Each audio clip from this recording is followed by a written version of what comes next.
So Russia's invasion of Ukraine left many countries in economic destitute as oil and food prices went to a whirlwind across the world. With an ailing power utility and high inflation, South Africa's economy continues to take a knock. Let's take a look at what some of the economic predictions and possible outlook for the new year with Senior Research Fellow at Trade Collective, Ms. Lebohang Pheko. Thank you very much for availing yourself this afternoon. Perhaps not just looking at 2023 and the outlook, right? So even before the Russia-Ukraine war, even before COVID-19 hit South Africa's shores, the quality of life for the everyday or majority of the people in the country is not nearly where it needs to be. According to your assessment, why?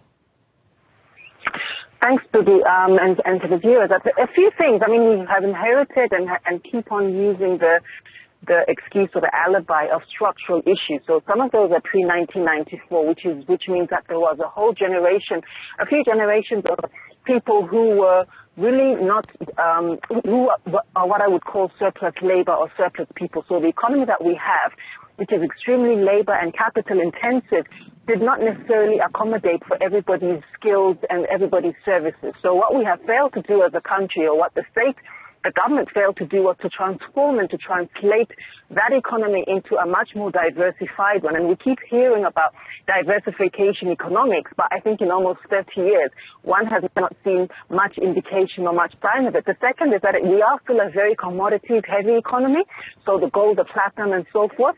And there are a couple of things that are very difficult about that. The one is that we don't set commodity prices in this country. Unfortunately, they are still set in, on the London Stock Exchange, in Chicago. And remember that commodities are not only minerals. Commodities also include wheat, so including grains, including agricultural products, but we usually do tend to focus your mineral resources. But in fact, commodities are even including things that come out of the soil, and we don't set those prices. And I mean, that's a whole structural and philosophical questions that we need to ask ourselves, why we are not much more assertive in ensuring that we have policy sovereignty. And then the third piece is actually that we don't have a very good contingency plan in terms of natural disasters and in terms of things like currency controls and so forth. So firstly, that we've been hearing a lot over the past year about the flooding in KZN, and that being a portal to other African countries and off the continent, being a seaside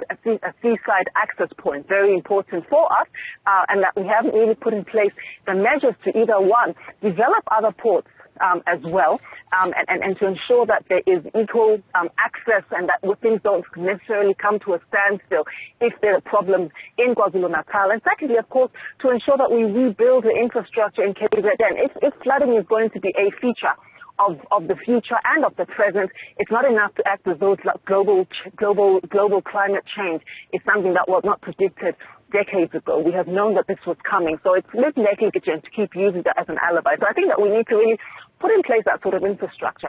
And lastly, I think that as well, we keep hearing that that load shedding is a huge factor. We're not the only country on the continent, as you're aware, that has load shedding. Yeah. So I think we just heard the other day that Zambia is going into as many as 5, 6, 7, 8, 10, 12 hours a day of load shedding. Now, I'm not suggesting by any way, shape that this is optimal. What I am saying is that our peers are dealing with similar things, and yet they seem to be somehow or other managing them. And I mean, Nigeria, as we know, if you travel to Nigeria, to Ghana, which also have very high GDPs, by the way, and have been earmarked as the fastest growing, which of course also, puts into question of how we measure growth and what is the point of growth if that growth is not distributed to the community, to society, and is not reducing poverty. But be that as it may, if you travel to Nigeria or to Ghana, you will always hear the sound of a generator for hours on end, but things keep on moving. So I think that even compared to our peers on the continent, because we're not Sweden,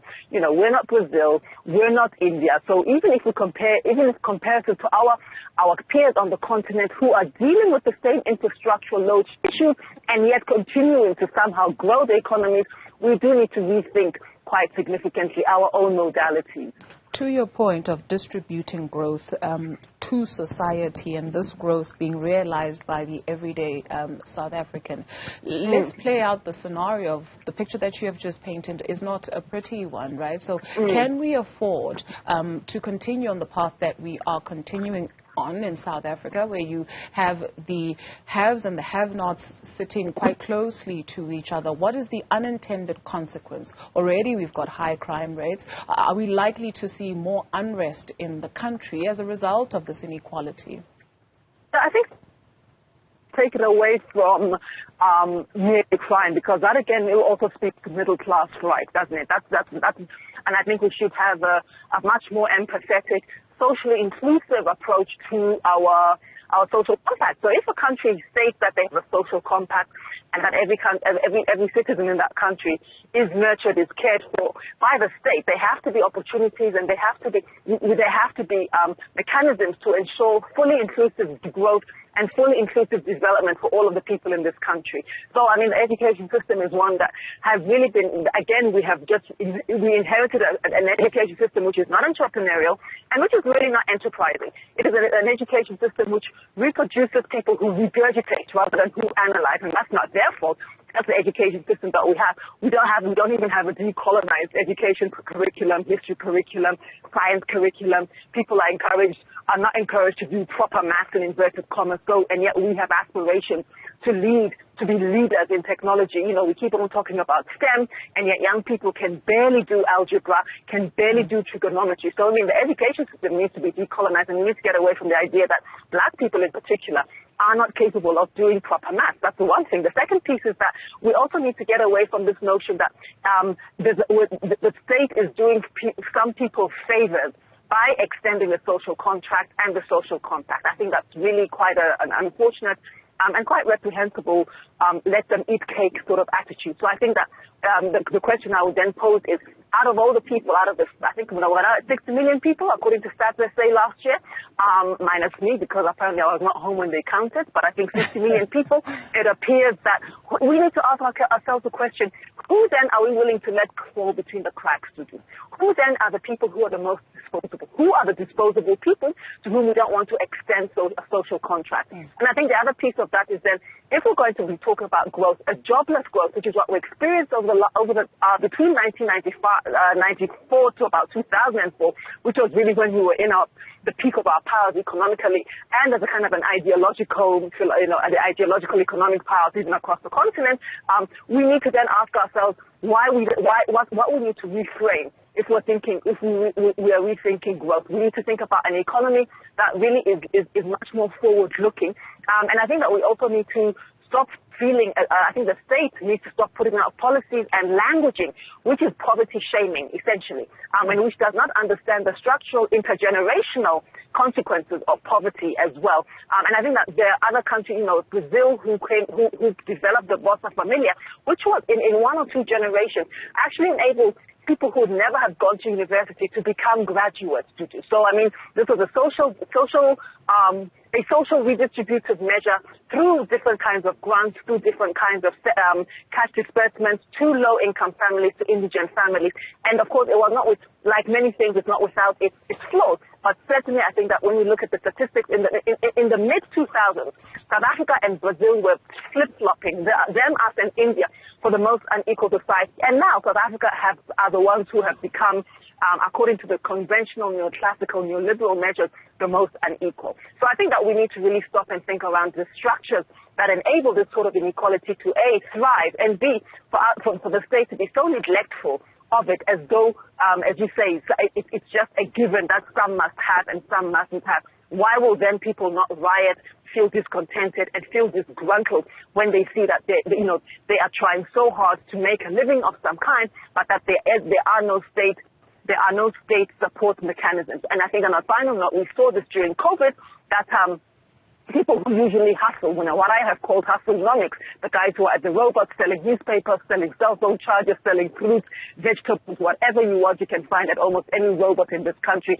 And across African capital cities, there were the first people to be marginalized and to be shut down in the name of, an inverted commas, public health, whilst there were no provisions made for them to then trust themselves and their families. So I think this kind of very schizophrenic way of viewing the poor, inverted commas, and low-income families and people who are on the peripheral of mainline working arrangements has to be rethought, because we appreciate that just like other African countries, 80% of people, 80% of young people in this country are unemployed, and that is in tandem with the 70 to 80% of people across the continent, the African continent, who are not in mainstream formal 9-to-5 employment, but they do pursue other forms of sustainable livelihood. So our policy has to match up with what is actually happening on the ground. And that's just it. You speak of hustle economics. It's on steroids on the streets of Accra. You can find everything from toilet paper to Liguenya. But when you speak of the African Continental Free Trade Area Act, what role then does it play to unlock the potential of those people, right? And from a small to a big scale? Yes.